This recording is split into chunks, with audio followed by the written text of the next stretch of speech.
The cockpit screamed at him in 7 different voices, and Soren Halberstam could not silence any of them. 2.5 gravities pressed his spine into the gel pack like a slow execution. Red telltales bled across his canopy glass. Fuel critical. Coolant amber. Structural warnings he no longer had the seconds to read. 18 seconds of burn. 11 seconds until the warship jumped. 2 Clan OmniFighters welded to his 6, close enough he could count their reactor signatures. They were not firing. They were watching. That was the part that broke him.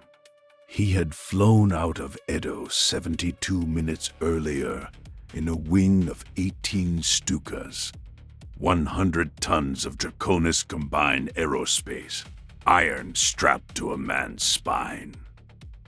And he had been the youngest pilot in the formation. Now, he was the only pilot in the formation.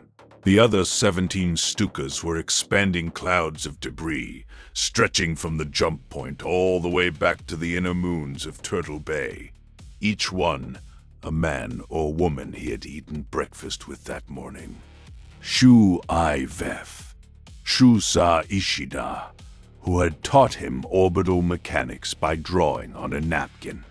Taisa Petrovich, the wing commander, whose last transmission had been a single word, punch, before the clan particle cannons reached through his canopy and turned him into a vapor expanding outward at 14 kilometers per second. Soren had punched. Soren was still punching. And the universe, which had taken everything else from him in the last hour, had decided to be cruel one final time by leaving him alone with the warhead. The bomb in his belly was the last of its kind in the Turtle Bay Defense Flotilla, a Star League pattern tactical nuclear warhead, 5 tons of warhead and casing that the system militia had pulled from a forgotten cache 11 months before the clans came over the periphery. There had been 4 of them at the start. 3 had launched in the opening engagement against the Smoke Jaguar van, and 3 had failed. 2 intercepted by point defense. 1 detonated prematurely by an enemy ECM pulse that no inner sphere engineer had a name for yet. The 4th had been bolted onto the centerline hardpoint of his Stuka as a last resort, because the brass calculated that a fighter on a one-way intercept burn could close the geometry that a free-flying missile could not. The brass had been right. The brass had also been honest with him about what the run home would look like, and Soren had signed the order anyway, because the alternative was watching another world burn from the cockpit of a fighter with empty racks. 18 seconds. He keyed the throttle stop with his left thumb and felt the Stuka's drives bite harder into the vacuum, the gel pack squeezing his ribs until something in his lower back made a sound he did not want to think about. The canopy ahead of him was filled by the warship. Filled. There was no other word. The vessel was a Clan Essex-class destroyer. 615 meters of armor and weapons and reactor mass. And from 12,000 kilometers and closing it, occupied the canopy from frame to frame, a slab of dark metal threaded with running lights and the bright yellow-white shimmer of a massive KF drive core reaching terminal charge for a jump. The shimmer was getting brighter. That was the part that mattered. When the burn completed, the destroyer would be out of his intercept envelope, and his entire run, his entire wing, his entire planet's last hope would have died with the KF coil's final ionization. 11 seconds. He clicked the comms open by reflex, not because he expected anyone to answer. The fleet channel had gone silent 40 minutes ago. The militia command bunker on Turtle Bay's third moon had gone silent 20 minutes after that, when the Jaguars dropped a kinetic kill vehicle on it from low orbit. There was no one to talk to. He clicked the comms open anyway, because a man going to his death wanted to hear a voice, even his own, and he was past the point of pretending otherwise. "Halberstam, Stuka 37, he said, and his voice in the helmet sounded like someone he had known a long time ago. "Confirmed sole survivor of Tiger Wing. Target lock on Clan Destroyer.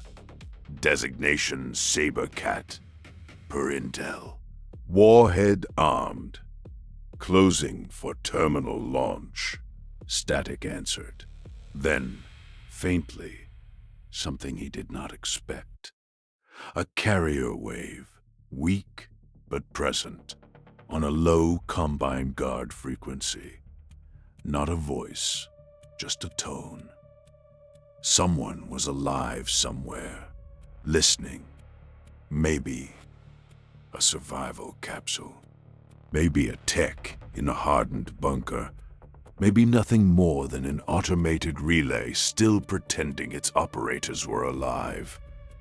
It did not matter. It meant a human ear somewhere would hear him. He swallowed. The taste in his mouth was copper and recycled air. "For the record," he said, 2 Clan Omnis on my 6. Designation unknown. Visigoth pattern, maybe. They've been there for 6 minutes. They've had 2 firing solutions on me. They haven't taken either." He paused, because the next sentence cost him something. "They want to see the shot." Behind him, in the absolute dark, the 2 Visigoths held station like a pair of patient gun dogs. He could see their drive plumes when he twisted his head against the gel pack. 2 pale lavender flares burning at a fraction of military thrust, matching his maximum thrust with an ease that should have been impossible. The Clan OmniFighter was a 60-ton machine to his Stuka's 100, and yet they were dancing along behind him as if they had all the fuel in the world and all the time in the galaxy. Which, he supposed, they did. Their warship was right there. They could refuel and rearm in 30 minutes. He could not refuel or rearm ever again. The fighter on the left pulled fractionally closer. Soren's threat receiver gave a single, almost polite chirp, the soft note that meant a hostile fighter had achieved gun lock.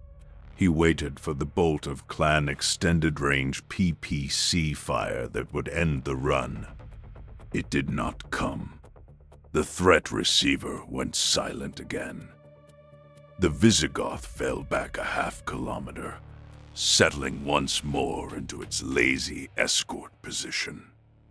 "Confirmed," Soren whispered. "They want to see the shot."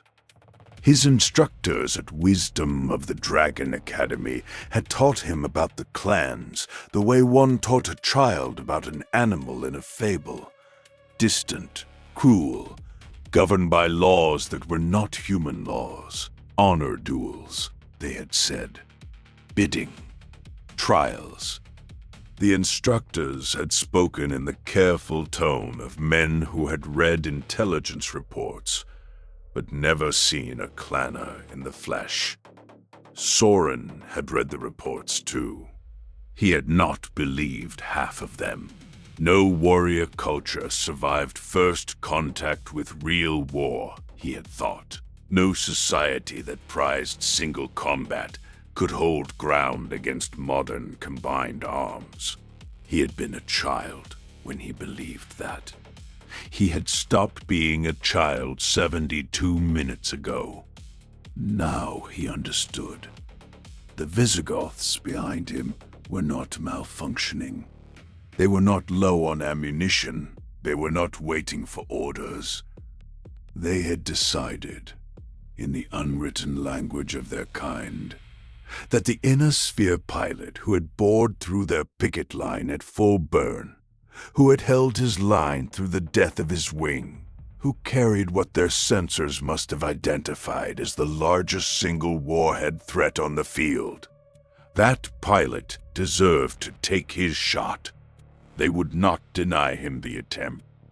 They would only watch and judge and let the destroyer's point defense lattice do the work the moment the Stuka came inside its kill envelope. It was, in its way, a courtesy. It was, in another way, the most contemptuous gesture he had ever experienced. They were so confident of the destroyer's defenses that they considered his death already accomplished and only awaited the performance. Soren Halberstam, 23 years old, 2 years out of academy, son of a Pest miner and a schoolteacher, decided in that moment that he was going to disappoint them. 16 seconds of burn. 10 seconds to jump. He pulled up the external ordnance diagnostic on his secondary screen. The nuclear bomb was green across the board. Motor preheat at 100%. Inertial guidance synced. Terminal seeker armed. Warhead safety on the final interlock. He thumbed the interlock open. A red icon began to pulse in the corner of his canopy display. The kind of red that meant a man was carrying live nuclear ordnance on an external hardpoint, and one stray particle bolt would end his story whether he reached the target or not. He breathed out. The breath whistled through his teeth. Standard doctrine for a Star League pattern tactical nuclear warhead launch was to release at no closer than 90 kilometers and let the missile run on its own motor under terminal guidance. The missile had the range. The missile had the speed. The missile was not, however, going to survive the destroyer's point defense lattice on its own. The Clan destroyer carried Barracuda capital missiles along her flanks, naval laser mounts that could swat a nuclear missile out of the sky at 18 kilometers, and her gunnery crews had been trained from infancy on the geometry of incoming ordnance. A free-flying missile would die at 18 kilometers. A missile launched at 18 kilometers, riding the radar shadow of the fighter that delivered it, might survive long enough to crack the destroyer's armor. A missile launched at 9 kilometers, well inside the lattice's optimal kill envelope, beneath the angle at which most of the point defense mounts could even depress. That missile would have perhaps 3 seconds of flight before impact, which was less than the lattice's worst-case reaction window. That had been the plan. That had been Taisa Petrovich's plan, before the Taisa's plan had ended on the wrong end of a Clan particle cannon. Get a Stuka inside 9 kilometers, punch the warhead at the last possible second. Trust the bomb's motor and the destroyer's own bulk to do the rest. The Taisa had not, in his plan, accounted for the possibility that the Stuka would be escorted to the launch point by 2 Clan OmniFighters who were courteously declining to shoot it down. Soren almost laughed. The sound that came out of his throat was not a laugh. 14 seconds of burn, 9 seconds to jump. He ran the numbers in his head because his cockpit computer kept giving him answers he did not like, and he needed to find a different answer. The Stuka's terminal velocity at this burn profile was already absurd. Closing rate on the destroyer was nearly 4 kilometers per second, which meant that every second of additional burn brought him 4 kilometers closer to a wall of point defense fire. The lattice's effective range began somewhere around 600 kilometers and tightened catastrophically inside 200. If he launched the warhead at 600 kilometers and broke off, the missile died and he died. Both pointless. If he launched at 200 kilometers and broke off, the missile probably died and he probably died. Also pointless. If he launched at 9 kilometers, the missile probably lived, and he stopped that calculation. He had already done it 3 times.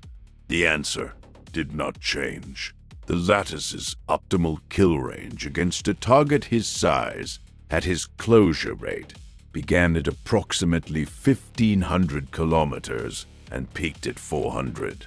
He had been inside 1,500 kilometers for the last 45 seconds. The lattice was not firing on him, because the destroyer's gunnery officer, like the Visigoth pilots behind him, was waiting to see what he would do. They were all waiting. The entire clan formation was holding its breath to watch the inner sphere pilot take his shot. Fine then. He keyed the comms again. To anyone receiving on Combine Guard, this is Halberstam, Stuka 37.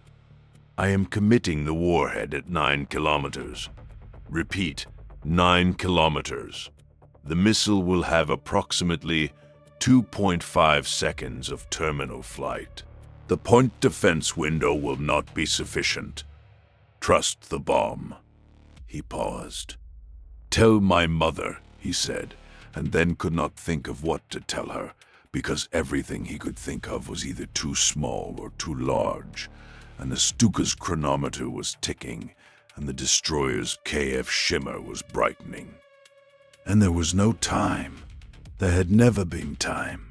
There would never be time again. Tell her I held the line, he said. Halberstam out.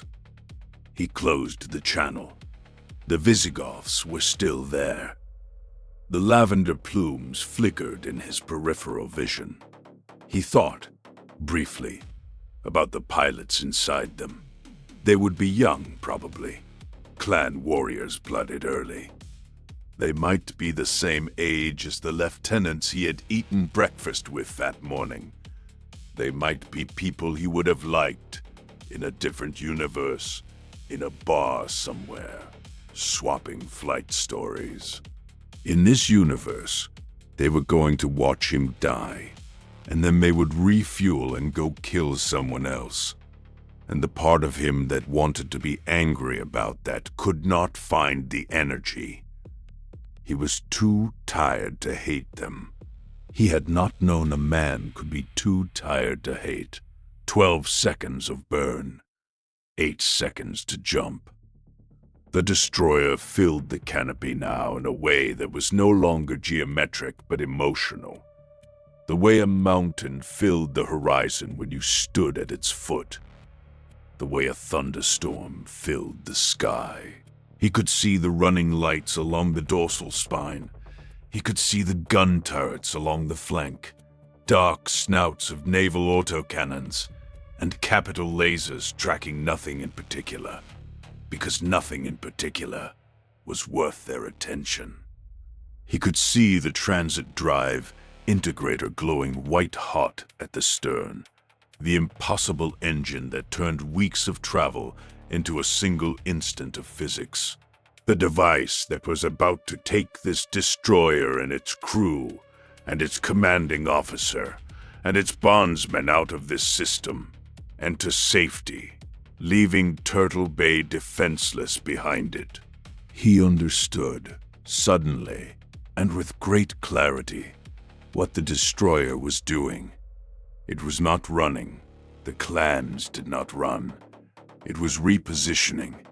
It had completed whatever mission had brought it to Turtle Bay's orbit. Orbital bombardment. Troop landing. Intelligence retrieval. He did not know, and it was now jumping out to its next operational area, where it would continue the methodical disassembly of his combine.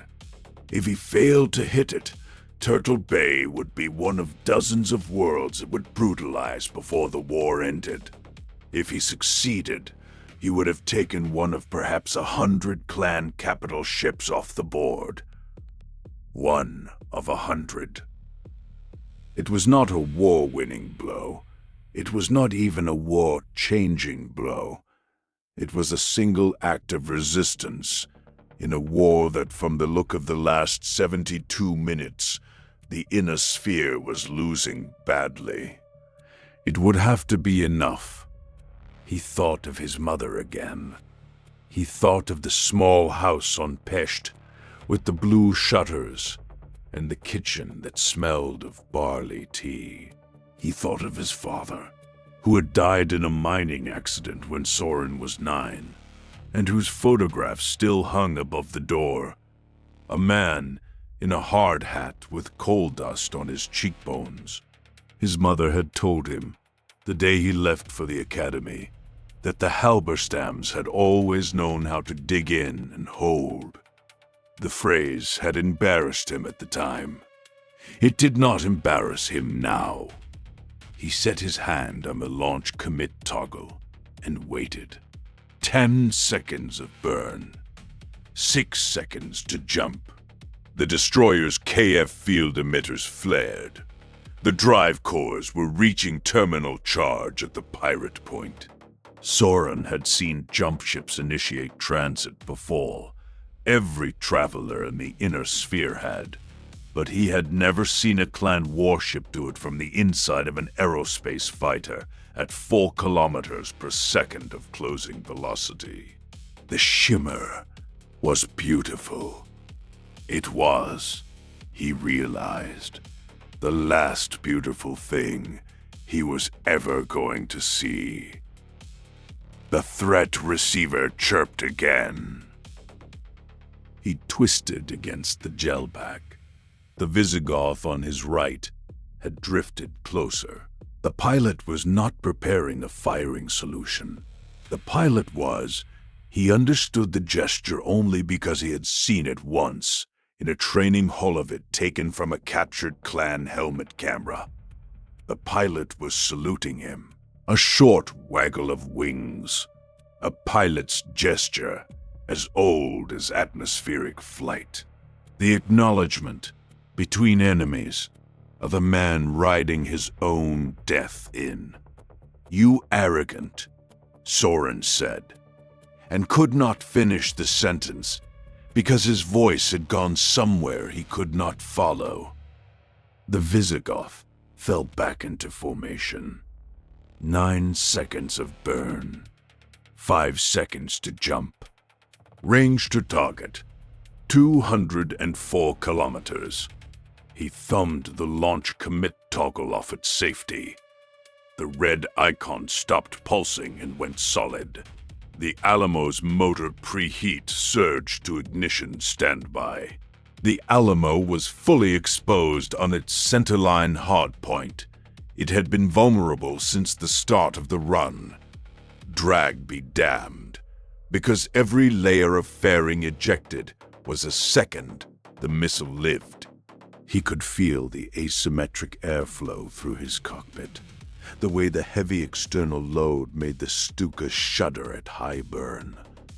The shudder did not matter anymore. He waited. He waited because the geometry was not yet right. The point defense lattice had a depression limit. Below a certain angle, the dorsal mounts could not engage targets approaching from directly ahead and below the destroyer's center line. He needed to be inside that angle. He needed to be so close that the destroyer's own armored flank shielded the missile from most of its own guns. 180 kilometers, 160, 140. The lattice opened up. He saw the muzzle flashes first. A rippling line of point defense fire from the dorsal turrets. Anti-missile lasers reaching out in pale green threads. Capital autocannons opening up with bright orange tracers.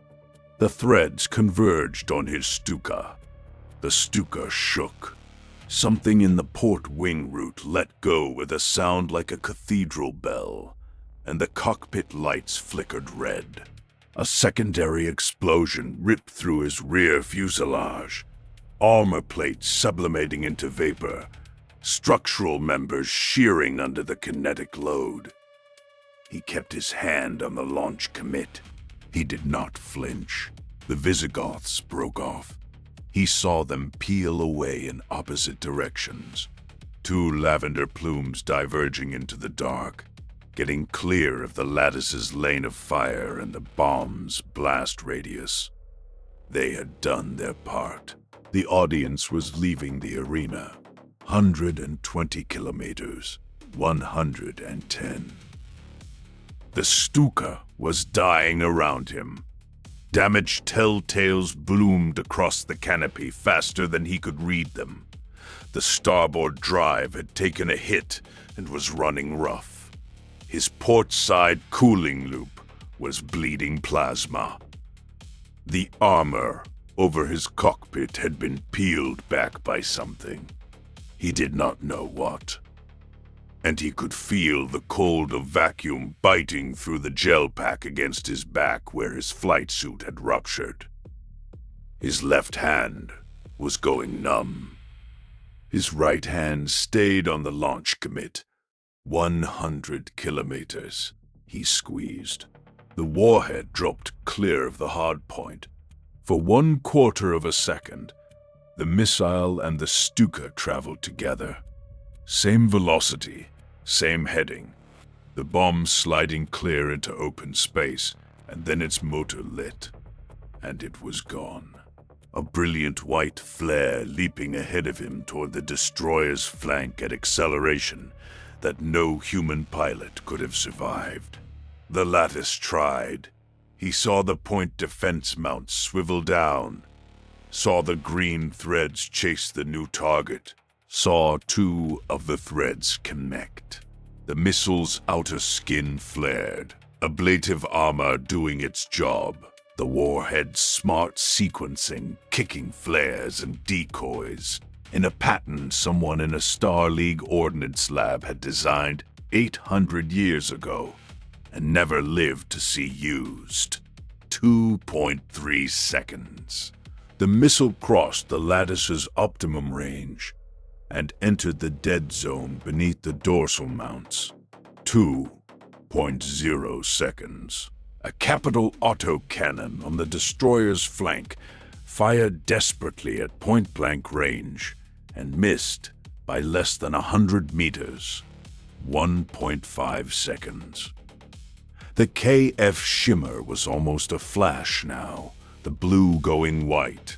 The destroyer's drive integrator at the threshold of jump initiation. 1.0 seconds. Soren Halberstam, alone in a dying Stuka AeroSpace fighter, screaming through the dark at 4 kilometers per second toward an Essex-class destroyer, saw the missile he had carried for 72 minutes complete its run. 0.5. The warhead hit the destroyer amidships, just aft of the dorsal turret line, at a point where the armor was thickest, but the internal structure most concentrated. The warhead, a 5-kiloton fusion device of Star League pattern, the last of its kind in the Turtle Bay Defense Flotilla, detonated against the destroyer's flank without preamble. Soren saw the flash before his canopy filters could compensate. He saw, in the single white instant before the filters slammed down, the destroyer's flank opened like a struck bell. He saw armor plate the size of city blocks peel away in a wavefront of vapor. He saw the dorsal turret line buckle, saw a third of the amidship's hull go dark and ragged and begin to vent atmosphere and burning fuel and bodies into the void. He saw the KF shimmer at the stern, stutter and hiccup, and then, because the drive integrator had taken the shockwave through every spar of the hull, collapse inward in a cascade of secondary detonations that walked down the spine of the ship like a lit fuse. He saw, in that last quarter second, the great vessel begin to heel away from him, wounded, listing, pouring light. And then his mind, in its final mercy, gave him the kindest lie it had. He thought the destroyer was coming apart. It was not. He had perhaps 3 seconds to believe that it was. He used them. He had time, in those 3 seconds, for one final thought. And it was not about his mother, and it was not about Pesht, or Turtle Bay, or the Blue Shutters, or the Combine, or the war. It was a simpler thought, the kind a man has only when there is no more time for the complicated ones. He thought, I held the line. Then the wave front took the Stuka, and Shoei Soren Halberstam was a flash in the dark, no longer than a heartbeat, no larger than a man. And he died in the certainty that he had killed the thing that had come to murder his world. He was wrong. It was, perhaps, the only kindness the universe had shown him all day. The 2 Visigoths, 1,200 kilometers away, and accelerating clear, recorded everything. Star Commander Jair of Clan Smoke Jaguar watched the saber cat on his rear sensors with a face that betrayed nothing. He watched the amidship's detonation bloom and gutter. He watched the destroyer heel 40 degrees off her axis, trailing a comet's tail of frozen air and molten composite. He watched her running lights flicker out along a third of her length, and then, one by one, struggle back to life. He watched her hold together. A warship of her tonnage was built to stand in the line of battle and trade capital fire with her own kind. A single warhead delivered by a single fighter, however perfectly the geometry had been flown, was not a broadside. It was a knife in the ribs of a giant. It was a grievous wound. It was not death. The saber cat's spine held. Her reactor held. 2/3 of her guns still tracked. But the KF drive was gone. Jair could read that much from the dead. Dark integrator at her stern. The collapsed field emitters. The absence of any charge signature, where a minute ago there had been the building blue-white fury of a ship preparing to fold space. The saber cat would never jump again. She would limp home across years and stars to some smoke jaguar shipyard in the deep periphery, if she was ever recovered at all. But she did not need to jump to do what she would be asked to do next. She needed only to make low orbit, and that, wounded as she was, she could still do. Jair keyed his comms, on a frequency no inner sphere ear was meant to hear. Star Commander Jair to Smoke Jaguar Naval Command, he said. His clan-accented voice was flat, formal. The saber cat is struck. Amidships detonation, nuclear. Star League pattern, single warhead. Fighter delivered. Her transit drives are destroyed. She will not jump. She remains under power and answers her helm. The inner sphere pilot who delivered the blow is destroyed. There is nothing of his fighter larger than wreckage. A pause. A different voice, older, harsher. The pilot. Jair weighed the word and then said it. Because the word existed, and a warrior used the words that existed. Honorable, he said. He held his line through the lattice.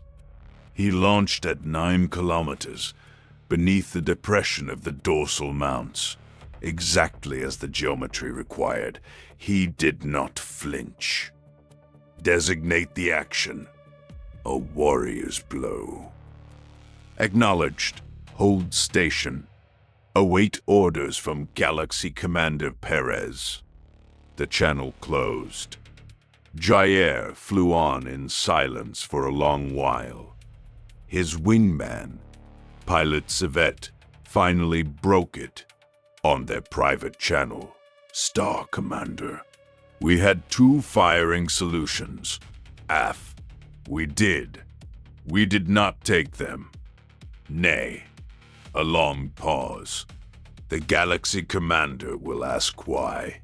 Jair considered the inner sphere pilot whose name he did not know and would never know. The pilot whose hands had stayed on his controls as the lattice tore his fighter apart. Who had launched his warhead at 9 kilometers because the geometry required it, and a warrior did what the geometry required. He considered the salute he had given the man. The waggle of wings, the freemasonry of pilots that was not clan and not inner sphere, but only human. Tell the Galaxy Commander, he said, that the Surat had courage. Tell him we wished to see what an inner sphere pilot was made of, and we saw it. And what we saw was a warrior. We do not deny a brave man his death. That is the way. Af, Star Commander, said Civet. Neither of them knew yet what the Galaxy Commander would ask of them before the day was out. The orders came 90 minutes later, relayed up from the surface in the clipped cadence of a man who had stopped, somewhere in the last day, being able to hear his own voice. On the ground, in the city of Edo, the war had not gone the way Galaxy Commander Cordera Perez had bid it. The Combine defenders had been broken in the open, as they were always going to be broken. But then the heir to the Draconis Combine himself, the Prince Hohiro Kurita, taken alive and held in the prison the locals called Pain Mountain, had been spirited out from under the Jaguar's guard by a tunnel and a Yakuza Oyabun, and a Combine officer who did not exist on any roster. The prince was gone. The lower castes of Edo, laborers, miners, fishers, people, the clans did not even reckon as warriors, had risen in the streets and would not be cowed, and had pulled 2 clan crews from their vehicles in the central marketplace, and paid for it with 500 dead in under a minute, and still would not be cowed. Galaxy Commander Perez had lost the prince. He had lost face before his Khan. He had lost, most unforgivably of all, to people who did not even carry rifles. And so Cordera Perez did the thing that would damn him, and damn his clan, and turn the slow tide of a war the inner sphere had been losing. He ordered all Smoke Jaguar forces to withdraw from Edo. The resistance watching the clan battle mechs turn and march for the drop port, believed for one bright hour that they had won.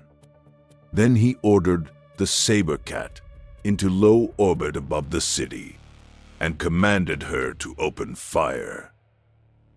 Jair and Sevet flew escort.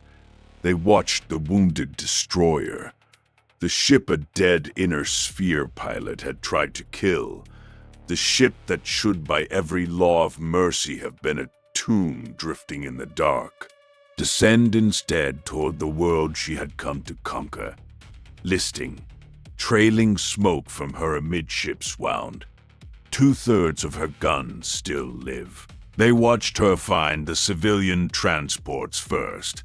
There were dropships rising from Edo's port, packed past their rated tonnage with families, with children, with the lower caste people the resistance had tried to get clear before the end. The Sabercat's surviving point defense lattice, the same lattice that had torn Halberstam's Stuka apart an hour before, reached down through atmosphere and found them. And the transports came apart in the upper air, in blossoms of fire that fell back across the city like rain. Then the destroyer opened her capital batteries on Edo itself. Repeated strikes from her autocannons and her lasers walked across the city in measured lines. There was no resistance to overcome, no lattice to defeat, no geometry to fly.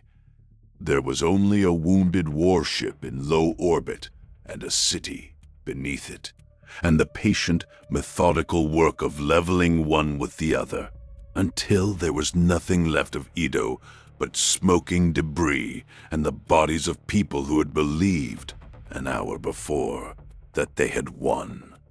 Hundreds of thousands died beneath the guns of the Sabercat. Jair watched it on his sensors. He did not look away. A warrior did not look away.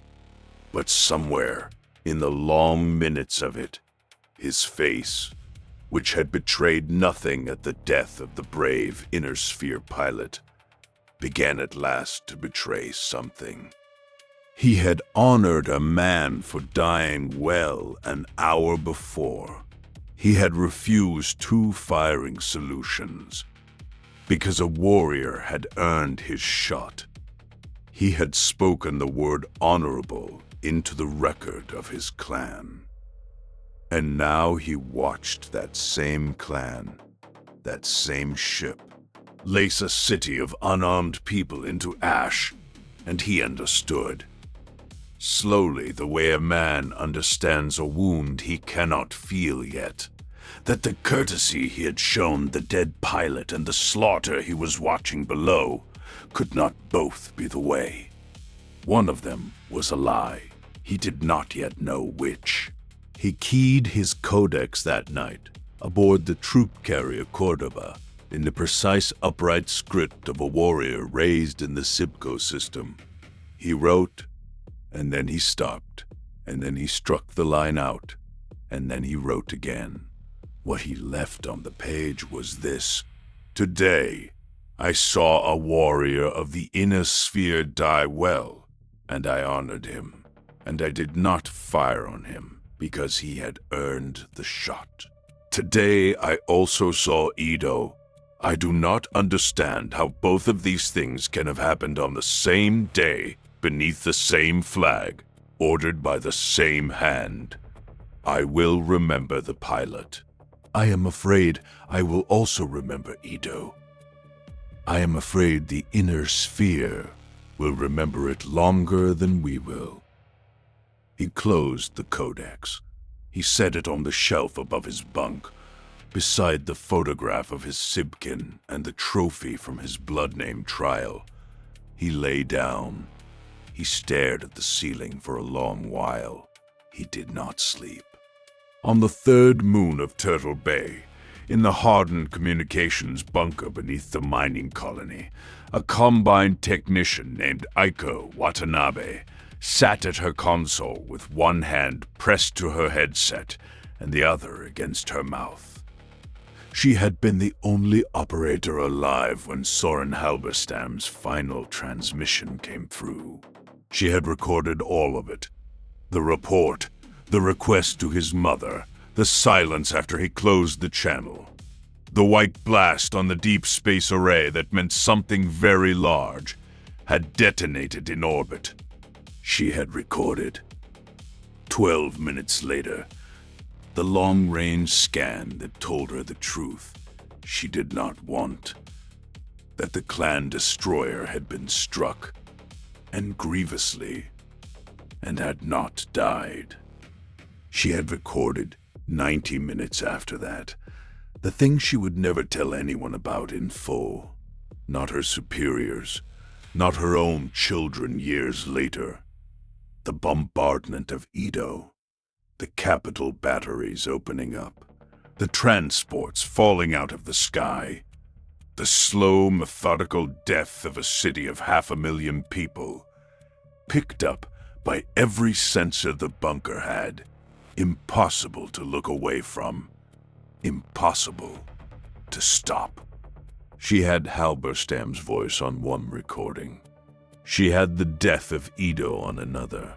She would carry both for the rest of her life, and she would never be able to make them sit easily beside each other. She filed his report with hands that would not stop shaking.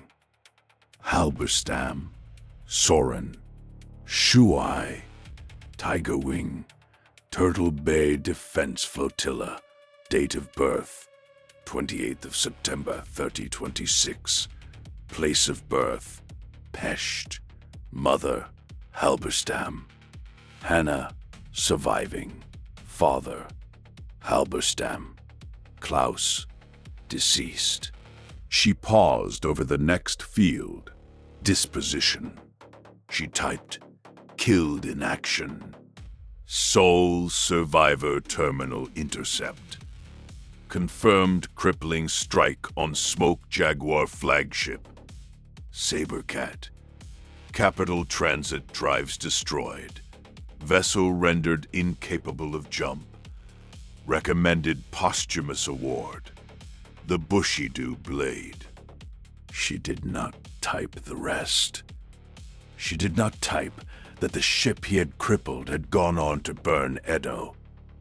She did not type that his run had not saved the city, or the planet, or anyone he had hoped to save. She let the record say the true thing. That a lone pilot had reached up out of a dying flotilla and put a knife in a Clan WarShip and stopped it from ever folding space again. And she let the record be silent on everything that came after. Because the record was a thing the Combine would need, and the Combine would need its heroes more than it needed the whole of the truth. She sent the report. She sat back in her chair, and she listened to the recording of Edo dying.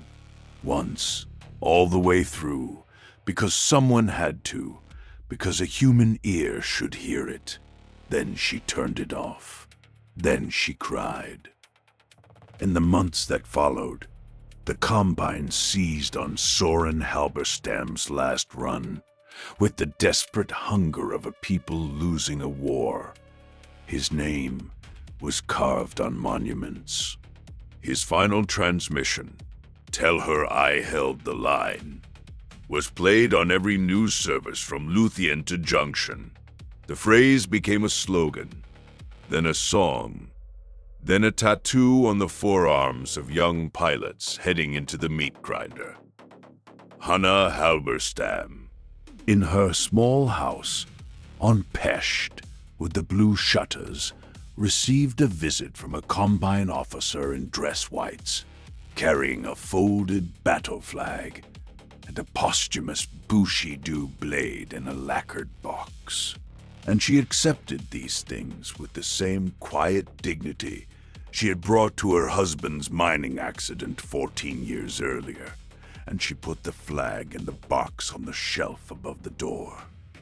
Beside the photograph of the man in the hard hat with coal dust on his cheekbones, she did not weep in front of the officer. She wept that night, alone, with the windows open and the wind coming in off the western hills. The officer had told her that her son was a hero. The officer had not told her about Edo, because the officer did not yet know about Edo, because in those first months, almost no one in the Combine did. That came later. It was the Holovid that did it, in the end. Someone, a survivor, a spy, a clan warrior who could not stomach what he had filmed, got the recording of the Sabercat lazing Edo out of the Smoke Jaguar occupation zone and into the wider inner sphere. And it spread the way only the worst things spread, hand to hand and screen to screen. Across worlds that had until then believed the clan invasion was simply another war. Terrible but comprehensible, a thing that could be lost and survived. The Holovid taught them otherwise. The Holovid showed them a warship in low orbit raking a city of 500,000 people into ash. And it showed them what the Smoke Jaguars were willing to do.